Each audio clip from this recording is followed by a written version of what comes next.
they needed further encouragement and admonition to resist weaknesses of the flesh. For this reason Paul, besides commending the Thessalonians for their faithful endurance 1. 2-10. 2. 14. 3. 6-10 and comforting them with the resurrection hope 4. 13-18, exhorted them to continue following a course approved by God and to do so more fully. 4. 1, 2 The apostle, among other things, counseled them to abstain from fornication 4. 3-8, love one another in fuller measure, work with their hands 4. 9-12, stay awake spiritually 5. 6-10, have regard for those working hard among them, admonish the disorderly, speak consolingly to the depressed souls, support the weak, be long-suffering toward all, and abstain from every form of wickedness 5. 11-22. Background for 2 Thessalonians. The faith of the Christians at Thessalonica was growing exceedingly, their love for one another was increasing, and they were continuing to endure persecution and tribulation faithfully. Therefore, the Apostle Paul, as in his first letter, commended them and encouraged them to continue standing firm. 2-1. 3-12. 2. 13-17. Some in the congregation, however, were wrongly contending that the presence of Jesus Christ was imminent. Possibly even a letter wrongly attributed to Paul was interpreted as indicating that the day of Jehovah is here. 2-2. 1, 2 This may have been why the apostle made a point of the genuineness of his second letter, saying, "Here is my greeting, Paul's, in my own hand, which is a sign in every letter. This is the way I write." 3. 17 Not wanting the brothers to be seduced into accepting erroneous teaching, Paul showed that other events had to precede the coming of Jehovah's day. He wrote, "It will not come a letter to correct a wrong view regarding Christ's presence and to offer counsel on how to treat disorderly persons," written by Paul shortly after his first letter to the Thessalonians. Relief to come at the revelation of Christ 1-12 The Thessalonians are commended for their endurance and faith while experiencing persecutions and distress. Relief will come at Christ's revelation. Then Jesus Christ, accompanied by powerful angels, will destroy those not obeying the good news and will be glorified in connection with his holy ones. Paul prays that the Thessalonians will be counted worthy so that the Lord Jesus' name will be glorified in the man of lawlessness to be revealed before the presence of Christ 1-17 The Thessalonians are admonished not to be unsettled or excited by anio textoi acute muritra longo Thessalonica 1092 unless the apostasy comes first and the man of lawlessness gets revealed. 2. 3. A problem that had already existed earlier in the congregation still needed attention. In his first letter to the Thessalonians, Paul had told them, "We exhort you, brothers, to make it your aim to live quietly and to mind your own business and work with your hands, just as we ordered you, so that you may be walking decently as regards people outside and not be needing anything." 1-4. 10-12 There were those in the congregation who had not taken this admonition to heart. Hence Paul ordered such persons to work with quietness and eat food they had themselves earned, adding, "But if anyone is not obedient to our word through this letter, keep this one marked, stop associating with him, that he may become ashamed. And yet do not be considering him as an enemy, but continue admonishing him as a brother." 2-3. 10-15. Thessalonica Thes Nica. The principal seaport of Macedonia, where Paul established a Christian congregation about the year 50 CE. Now the city is called Thessalonica or Thessaloniki. Picture, Volume 2, p. 749. Originally, a nearby town named Therm, meaning hot spring, was one of the some 26 towns destroyed by Cassander, who then built Thessalonica in 316 or 315 BCE. He named it after his wife, the sister of Alexander the Great. This new city was situated on the W side of the Chalcidice Peninsula, on the Thermacus Sinus now called the Gulf of Salonika, at the junction between the road running into the Danube and the main road, the paved Via Egnatia, built by the Romans that extended for hundreds of miles across Macedonia to the Adriatic Sea. Macedonia was divided into 4 districts before the middle of the 2nd century BCE, with Thessalonica at the capital of the second. A few years later, when Macedonia became a Roman province, Thessalonica was made the administrative seat of its provincial government. So, when the Apostle Paul and Silas arrived there, about 120 kilometers 75 MW of Philippi, they found it to be a thriving metropolis of quite some importance. For 3 Sabbaths, Paul preached in Thessalonica's synagogue. As a result, some Jews and a great multitude of Greek proselytes became believers and associated themselves with Paul and Silas. Among them were not a few of the principal women. Acts 17. 1-4 How long Paul remained there is not disclosed, though it was long enough for him and his companion to obtain work so they could support themselves. Although as an apostle Paul had the authority to receive material help from those to whom he ministered spiritual things, he set the example that a person should eat food he himself earns. 1 Co 9. 4-18. 1th2. 9. 2th3.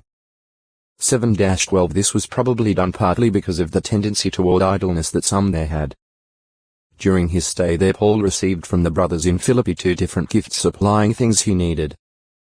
php 4. 16. In time those Thessalonian Jews that rejected Paul's message rounded up a mob of idlers from the marketplace and assaulted the house of Jason where Paul was staying.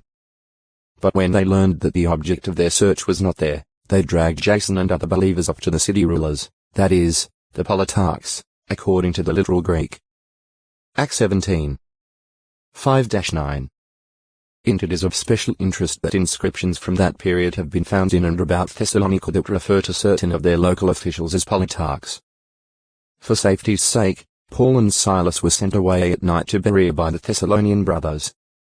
There Paul found the Bereans more noble-minded than those in Thessalonica, in that they not only received the word with great eagerness, but also carefully examined the scriptures daily as to whether what the apostle said was so. Soon, however, trouble developed when opposing Jews arrived from Thessalonica and stirred up the mob. O textoi acute miritra longo, Thi 1093 Thudas 3rd. A rebel who started an insurrection with a following of about 400 men sometime before 6 CE by using this Thudas as his first example of a movement that caused no more trouble after its leader was put to death. The Pharisee Gamaliel persuaded the Sanhedrin not to bother the youthful Christian congregation so soon after Jesus' death. Act 5. 34-40. Thief. One who deliberately takes that which belongs to another without permission, especially one who practices fraud and deception or who steals secretly. The ways of thieves were much the same in the past as today. They came to steal usually at night. Job 24. 14. Job 49. 9. Mount 24. 43. Lu 12. 39. Joe 10. 10. 1th5. 2-5. 2p3. 10. Re3. 3. 16. 15, and one of their common entrances was through a window. Joe 2. 9 On the other hand, robbers and highwaymen lay in wait and fell upon their victims in lonely areas, where it was virtually impossible to get help. Often they did not hesitate to use violence or to threaten and endanger the lives of those whose valuables they seized. JG 9. 25. Lu 10. 30, 36. 2 Co 11. 26. The original language terms rendered rob and robber can also refer to withholding from another what is rightfully his, or getting things from others by fraudulent means, or by appropriating to one's own use that which one was obligated to give to others. By failing to pay tithes for the support of true worship at the temple, the Jews of Malachi's time were robbing God. Mal 3. 8, 9 Proverbs 28. 24 speaks of a man robbing his father or his mother, evidently meaning depriving his parents in some way of what was rightfully theirs. Jesus Christ condemned the money changers for having made the temple into a cave of robbers. This suggests that the money changers were charging exorbitant fees for their services. Mount 21. 12, 13. In his second letter to the Corinthians, the Apostle Paul wrote, "Other congregations are robbed by accepting provisions in order to minister to you." 2 Co 11. 8 There was nothing fraudulent about Paul's receiving provisions from others. but evidently he spoke as though he had robbed those congregations in the sense of having used what he had received from them to supply his needs while laboring, not with them, but in behalf of the Corinthians. In some cases, stealing may refer to the justified act of taking what one has a right to take, the emphasis being on the stealthy manner in which the act is executed. For example, Israelites stole the body of Saul from the public square of Bethshan. 2 Sa 21. 12 The aunt of young Jehoash saved his life by stealing him away from among his brothers, who were killed by wicked Athaliah. 2 K 11. 1, 2. 2 Ch 22. 11. Condemned by God. Most of the biblical references to stealing, however, pertain to the unlawful taking of what belongs to someone else. Jehovah's law to Israel explicitly stated, "You must not steal." X 20. 15. 19. 11, 13. De 5. 19. Mount 19. 18 A thief had to make twofold, fourfold, or as much as fivefold compensation, depending upon what the law outlined. If he could not do so, he was sold into slavery, evidently regaining his freedom upon making full compensation. X 22. 1-12 In addition to making compensation, the disgraced thief J2. 26 was to bring a guilt offering and have the priest make atonement for his sins. The 6. 2-7. Eventually the nation of Israel came to disregard these laws, and as a consequence, Jehovah allowed robbers and thieves from within and from without to plague the nation. De 28. 29, 31. Es 7. 22 Fraudulent practices, especially the oppression of poor and needy persons, became common. Issa 1. 23. 3. 14. J 7. 9-11. 21. 12. 22. 3. S 22. 29. Mic 2. 2. While the thief who steals for hunger's sake may not be as reprehensible as one who, like Achan and Judas Iscariot, steals out of greed and because of a bad heart. Job 7. 11, 20, 21. PR 6. 30. Mount 15. 19. Job 12. 4-6, those desiring O text to acute miritra longo, thinking ability 1094 Wild beast and the kings of the earth with their armies. His title King of Kings and Lord of Lords is plainly announced in writing on his outer garment at the thigh, where usually the sword of authority is worn. The drawers of the priests in Israel extended from the hips and to the thighs, that is, to where the thighs ended, so that their nakedness was well covered when they served at the sanctuary and Jehovah's altar. Otherwise, they would die. X 28. 42, 43. When swearing an oath, a custom occasionally followed was for the swearer to put his hand under the thigh of the person to whom it was sworn. GE 24. 2-4, 9. 47. 29-31 As to the significance of this, see attitudes and gestures swearing. The practice of slapping the thigh denoted grief, sorrow, or remorse. J 31.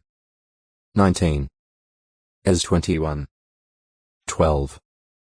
Reproductive organs. The thigh being in the general area of the body in which the reproductive organs are located, offspring are said to issue out of the upper thigh. GE 46. 26. X1. 5. JG 8. 30 This sheds light on the nature of the punishment to come upon a woman found guilty of secret adultery. In case a husband suspected his wife of unfaithfulness, he was to bring her to the priest. The priest made the woman stand before Jehovah, took some holy water evidently pure, fresh water, sprinkled into it some dust from the tabernacle floor, and washed or wiped into it the cursings he had written down. After swearing to her innocence, she was required to drink the water. If guilty, her thigh fell away and her belly swelled. If she was innocent, no harm would come upon her. New 5. 12-31. What was meant by the falling away of the thigh of an adulterous woman? The thigh is apparently used as an inoffensive substitution in this passage to refer to the sexual organs. Compare GE 46. 26. Logically, the punishment affected those organs that were involved in committing the wrong. Compare Mr. 9. 43-47.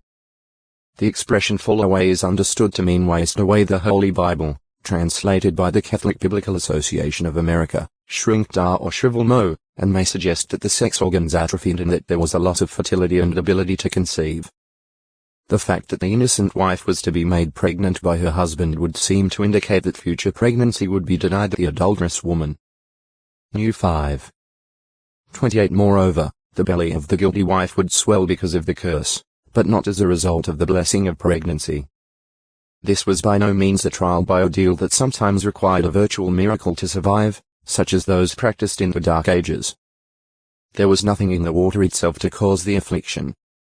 However, it was holy water and had in it holy ground or dust, and the writing of the cursings washed off in it. Therefore, it contained powerful symbolisms, and it was drunk before Jehovah and with a solemn oath to him. There was no uncertainty as to the outcome of matters. If the woman was guilty, Jehovah caused the drink to have miraculous potency to produce the deserved results. Adultery carried the death penalty, but in this instance there were not the required 2 witnesses. New 35. 30. The 19. 15. Also, usually in this case the identity of the guilty man, who would likewise be worthy of death, had not been revealed. Thinking ability. The Hebrew term mezim middle.ma is used to designate thinking ability, or the ability to give wise and thoughtful consideration to a matter, based on thorough knowledge. PR 5. 2. 8. 12. The schemes, devices, and foolish ideas of wicked men. PS 10. 2, 4. 21. 11. 37. 7. 139. 19, 20. PR 12. 2. 24. 8. Jur 11. 15. Or the purposeful ideas of Jehovah God or of his heart. O text to acute miritra longo, Thorn 1095, but I have chosen you out of the world, on this account the world hates you. Job 15. 19. Of course, the original language term for thinking abilities at Proverbs 14. 17 can embrace malicious thinking. Therefore, the text may also mean that a man who devises evil is hated, and some translations read accordingly.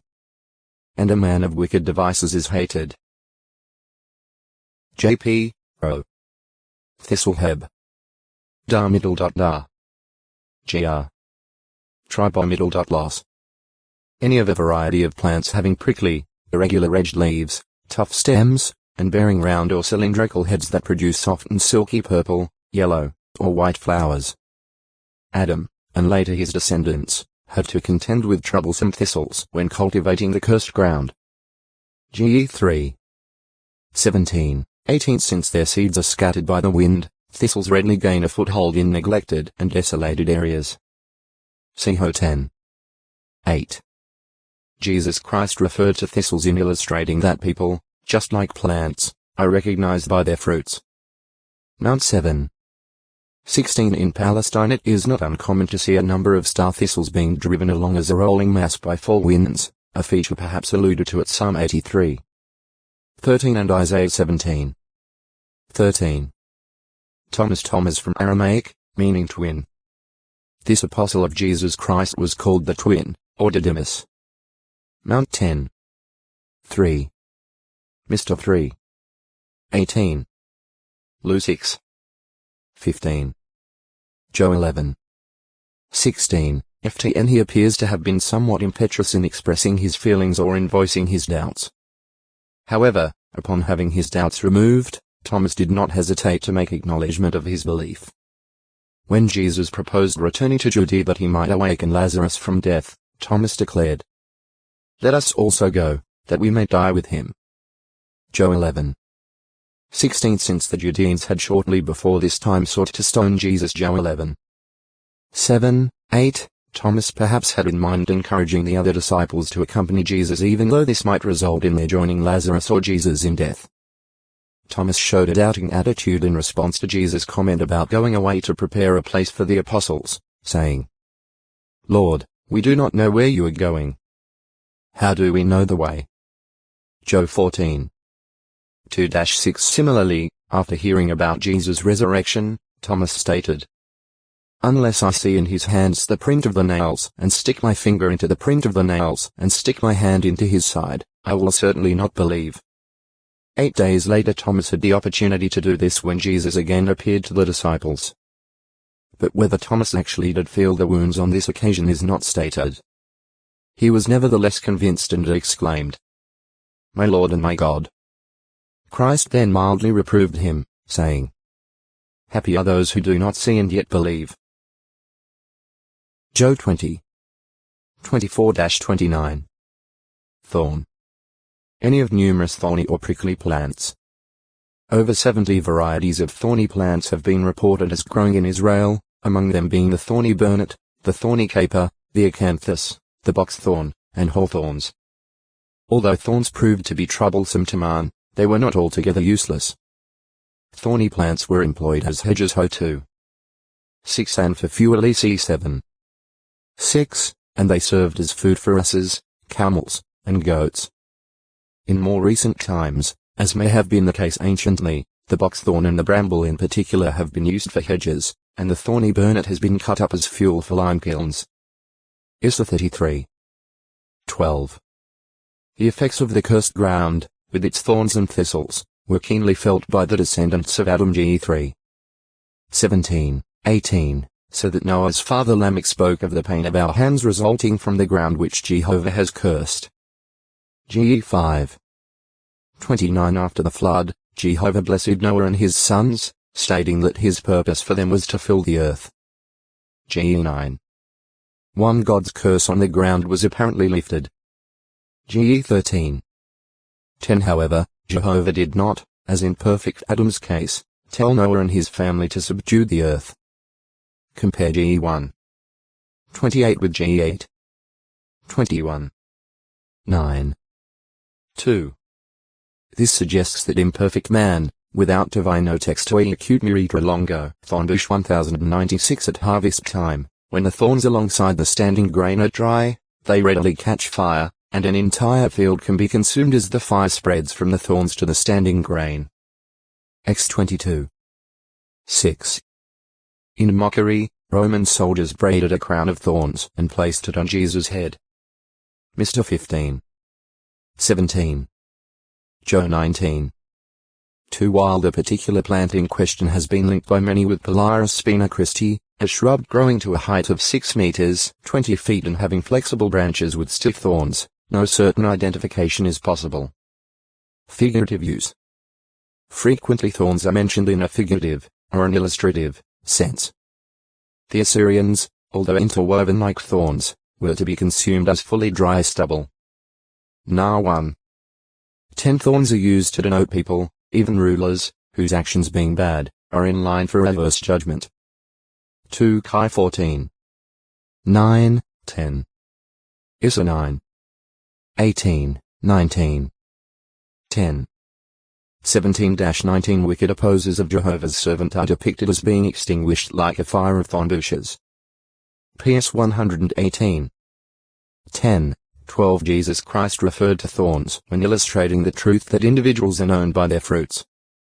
Mount 7. 16. Thorns designate persons and things that cause injury and are troublesome. New 33. 55. PR 22. 5. As 28. 20.